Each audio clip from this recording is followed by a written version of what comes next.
জিন্দা পার্কের আমরা এখন একটা পুকুরের সামনে। এই যে পুকুর দেখা যাচ্ছে কিনা জানি না, মাঝখানে একটা সুন্দর করা আছে। এই যে আমরা দুই ভাই ঘুরতে এসেছি জিন্দা পার্ক, যদিও আগেবারে বলে ফেলছি, তো তার ঘুরতে সুন্দর জায়গা আসার জন্য বা হচ্ছে একদিনের ছুটি কাটানোর জন্য অনেক সুন্দর একটা জায়গা, বাতাসে ভরা সবুজে ভরা একটা জায়গা, ন্যাচারাল ফুল। আমরা যদি একটু সামনের দৃশ্যগুলো দেখি,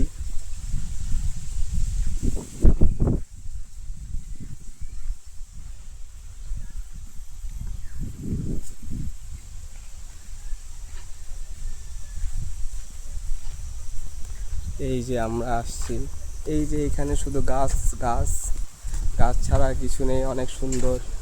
এই যে আমরা দুইজন, আমরা যদি আমার পিছনেরটা যদি দেখতে পারেন, গাছগুলো কি সুন্দর সারি করে দেওয়া আছে।